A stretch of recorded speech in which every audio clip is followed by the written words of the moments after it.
যারা ঢিল দিয়ে লাগাতে পারবে তাদেরকে পুরস্কৃত করা হবে। আপনারাও অংশগ্রহণ করতে পারেন, সবাই অংশগ্রহণ করতে পারেন। আপনারা যারা অংশগ্রহণ করবেন, যারা লাগাতে পারবেন, তারা অবশ্যই পুরস্কৃত হবেন। যে কেউ এনিওয়ান অবশ্যই একটা ডিস্টেন্স বজায় রাখতে হবে।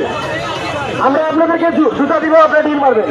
হ্যাঁ, পুরস্কার আছে, সবার জন্য পুরস্কার আছে। আপনার যদি এখানে 1000 জন খান, 1000 জন্য পুরস্কার আছে। আপনার একটু আপনার পিছায় যান, আপনার একটু পিছায় যান।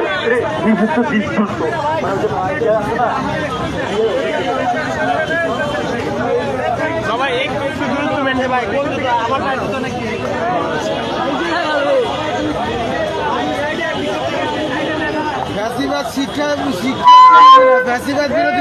এখানে আমরা আজকে যে প্রোগ্রামটা রাখছি, আমরা বেশিরভাগ বিরোধী শিক্ষার্থীবৃন্দের ব্যানারে এখানে বেশিরভাগ বিরোধী শিক্ষার্থীবৃন্দের সংগঠক নজরুল ইসলাম তুহিন